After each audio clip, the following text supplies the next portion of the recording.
My name is Jess. I go by she, her, they, them pronouns, y'all. Right now we're in 2025, and obviously we know we're on the brink of climate catastrophe. Men, even though we by and large support abortion rights, are not doing anything. That needs to change too. That's just a sampling from this weekend's Voters of Tomorrow Democratic Gen Z Summit in Washington. The party is struggling with all voters. A new Wall Street Journal poll finds the party at its lowest approval rating in 35 years. But the latest Pew Research data does show Gen Z voters leaning back toward Democrats, a shift from last year when it found them going Republican for the first time. Let's bring in Princeton University political scientist Dr. Lauren Wright. Dr. Wright, you study these things. Do you have a reason behind what seems to be a switch among preferences in Gen Z voters? Gosh, that clip was awfully hard to watch, John. But look, this isn't rocket science necessarily. You know, we know why people are angry with the Democratic Party. For one, voters don't like being lied to. And in 2024, Democrats told them Joe Biden was sharp as a tack and totally fit to lead. And they also told voters that if Trump was elected, democracy would die and the country would cease to exist. They campaigned on those things. They're obviously not true. And you know, they've seen this. We've had a lot of bipartisan bills passed lately on everything from tech to disaster relief. The Supreme Court has checked Trump on foreign aid. Almost certainly they will on the 14th Amendment. This is a basically functional government that we've seen under Democratic and Republican administrations. And then there's the host of policy issues, which is another can of worms, John. Yeah.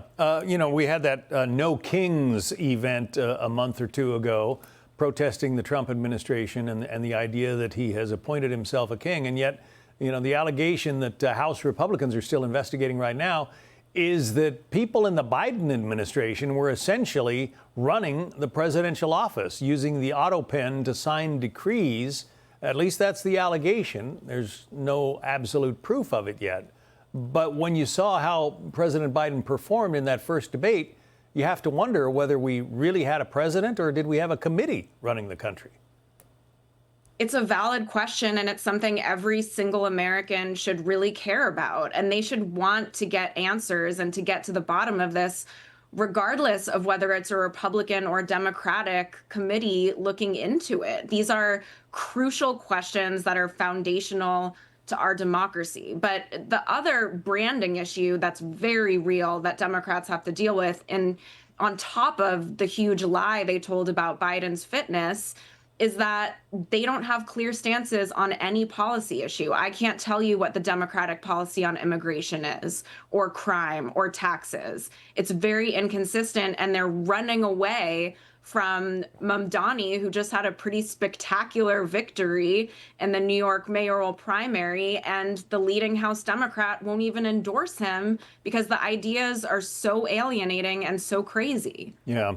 Hunter Biden came out this week and in that scathing interview said that part of the reason the Democrats did not win this last time is because they abandoned the leader of the party. Well, Stephen A. Smith, the ESPN commentator, says that part of the reason Democrats aren't doing well is because they don't have a leader. Listen.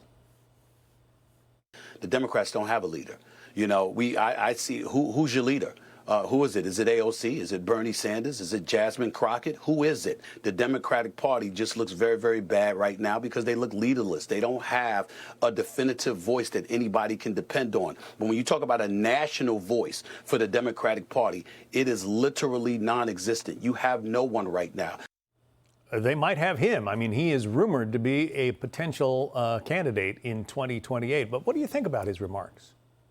That would be very good. And my research shows celebrities and well-known names like this can absolutely do very, very well, especially at the early stages of a race. They have a big leg up and people love Stephen A. Smith. But, you know, yeah, I don't know who the leader is. It is a tremendous problem. And part of that is they don't know whether they need to move back in the moderate direction to get some of these working class voters that they absolutely hemorrhaged in 2024, or to go with this new, fresh group of voices, the AOCs of the world and the Squad. And I would just issue a word of caution with throwing all of the old experienced people out, because they do have the institutional knowledge. They have been elected over and over for a reason. And, you know, Chuck Schumer and Nancy Pelosi, I have plenty of negative things to say about them, but they know how government runs, and I would trust them to have a better sense of the direction of the party in the future than young, inexperienced legislators who are socialists. That's not a winning message. In our last 15 seconds, what about Kamala Harris?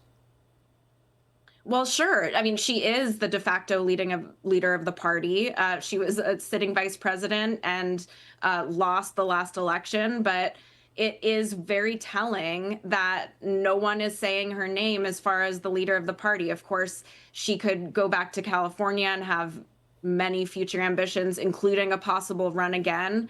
But there were so many miscalculations on that campaign, such low-hanging fruit that she didn't grab, and so many unforced errors that I don't think that's going to happen, John.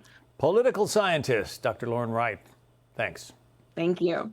Hey, Sean Hannity here. Hey, click here to subscribe to Fox News YouTube page and catch our hottest interviews and most compelling analysis. You will not get it anywhere else.